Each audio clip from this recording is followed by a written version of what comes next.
On October the 15th, 1838, Isaac C. Parker was born in Belmont County, Ohio. He was raised on a farm, but preferred pursuing an education. In 1859, he passed the bar exam and moved to Missouri, where in 1868 he was appointed a judge.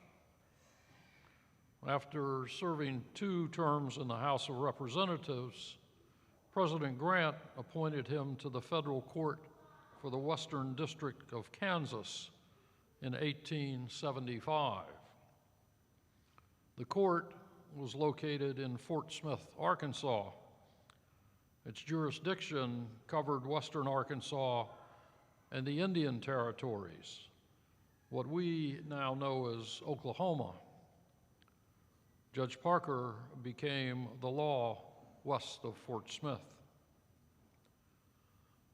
Today is the second Sunday of Lent, and the readings today ask us to ponder the movement of God in history, as well as inviting us to consider how we experience that movement in our own life.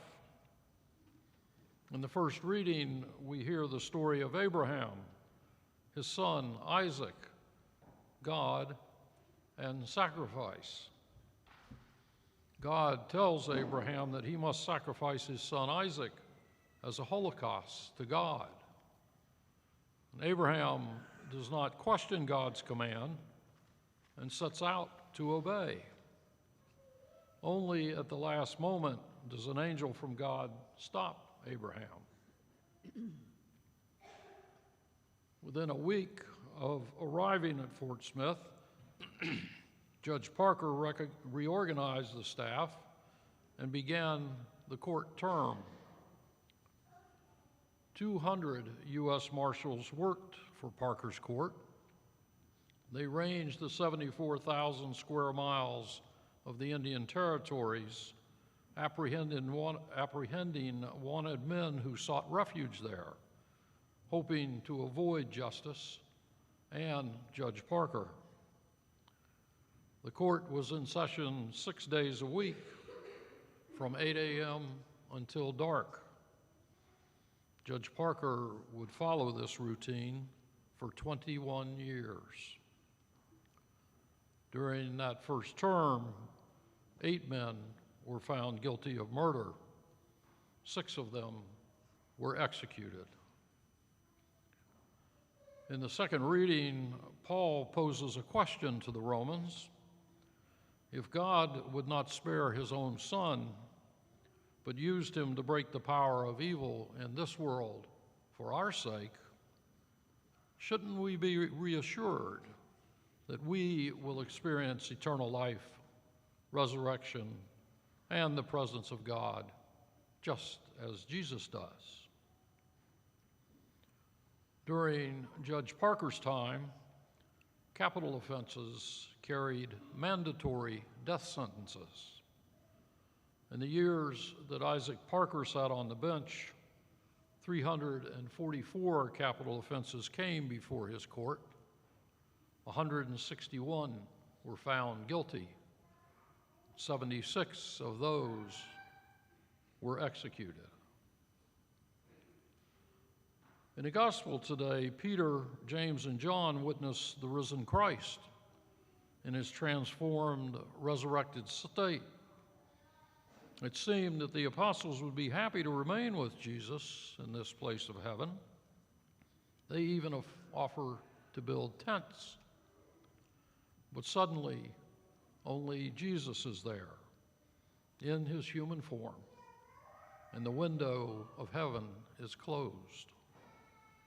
They must return to the world, knowing but not understanding what they have seen. So during this time of Lent, we ask ourselves, what is God doing? Consider Abraham. In the time of Abraham, human sacrifice was still practiced by some tribes. Was God signaling that the one true God does not require human sacrifice? Or was God foreshadowing the future when God would allow the sacrifice of his one and only Son for the forgiveness of sins, for our salvation? And what about God's promise to Abraham's descendants, making them the catalyst that would bless nations long after Abraham? Consider Paul and the Roman Church. Paul was writing to a group of Christian believers, Jew and Gentile. They were in dispute with the traditional Jewish community. Paul encourages them to engage in their faith and belief for the long run, living the promise of Jesus that will finally bring them into the joy of God's heaven. He tells them that in time they will be vindicated in their faith. Consider the Gospel of Mark. Peter, James, and John experience the meeting of heaven and earth and see the resurrected Jesus in his transfigured glory. Even though they see and experience it, they are unable to grasp it until later when they see the resurrected Jesus in the upper room. In his 21 years on the bench, Judge Parker heard over 13,000 cases. More than 9,000 resulted in convictions or guilty pleas. But Parker could not wipe out crime. He died, he exhausted himself, and he died at the age of 58, leaving others to take up his mission. And so we ponder. God was abundantly present in Abraham's life, as well as that of his family. And yet, Abraham's story ends while God continues his work in the lives of Abraham and Isaac's descendants. Paul urges the Roman community to patience and faithfulness as God works to grow and strengthen the new community of believers. It will be many years before their beliefs can be openly shared and practiced.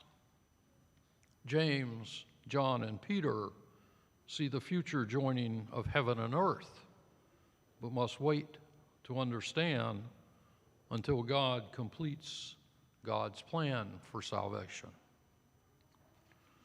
Judge Isaac Parker sought to bring justice to a tumultuous, growing country filled with lawlessness, but he could not bring lawlessness to an end.